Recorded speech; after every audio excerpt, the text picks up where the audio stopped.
হয়, আজি কিছুদিন আগতে গৰম বন্ধ দি গৈছেহে। গতিকে এতিয়া আকৌ লোকপিয়লৰ কাৰণে আমাৰ শিক্ষাগুৰুসকলক, শিক্ষক-শিক্ষয়িত্ৰীসকলক যি আজি কৰ্মত নিয়োগ কৰিছে, সেয়া কৰ্মত নিয়োগ নকৰিও ধৰক আজি আমাৰ এই সমাজত বহুখিনি ল'ৰা, শিক্ষিত ল'ৰা, যুৱক-যুৱতী আছে। তেখেতলোককো যদি সেই অলপ যদি ট্ৰেইনিং দি পেলাই, যেনেকৈ ধৰণে লোকপিয়ল কৰে তেনেকৈ ধৰণে ট্ৰেইনিং দিয়াই পেলাই যদি লোকপিয়লক নিয়োগ কৰিলেহেঁতেন, কৰ্মত নিয়োগ কৰিলেহেঁতেন, এই ছাত্ৰ ছাত্ৰীসকল আজি যেনেকৈ ধৰণে এখন স্কুলৰ পৰা আজি প্ৰায় 13-14 গৰাকী, আজি ভোলাগুৰি হাই ছেকেণ্ডেৰী স্কুলৰ পৰা 13 গৰাকীকে আজি শিক্ষক শিক্ষয়িত্ৰী আজি লোকপিয়লত ব্যস্ত থাকিবলগীয়া হৈছে।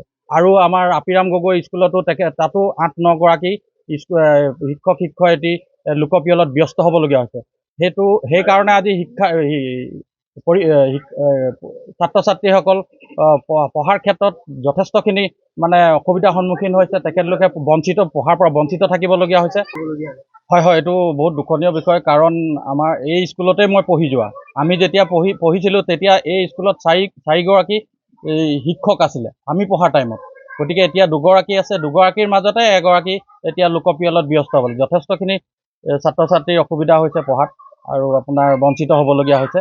আৰু আমি আহ্বান কৰোঁ চৰকাৰক, যাতে এনেকুৱা কিছুমান কৰ্ম লোকপিয়ল হৈছে ঠিকে আছে কৰক, কিন্তু এই তেনেকুৱা ধৰণৰ শিক্ষিত যুৱক যুৱতী এতিয়াও বঞ্চিত হৈ আছে। তেখেতলোকক ট্ৰেইনিং দি, যেনেকৈ ধৰণে আজি আমাৰ শিক্ষাগুৰুসকলক ট্ৰেইনিং দিছে, সেই ট্ৰেইনিঙকে যদি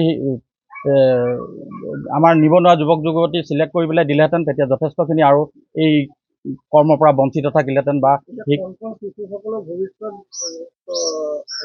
হয় হয়, এতিয়া আজি চাওক, আজি কিছুদিন হৈছেহে স্কুল খোলা, গৰম বন্ধ। গতিকে আকৌ এতিয়া তেতিয়াহ'লে লোকপিয়ল এমাহ বা 2 মাহ বন্ধ দি দিয়াই ভাল হ'ব, মই ভাবোঁ আৰু।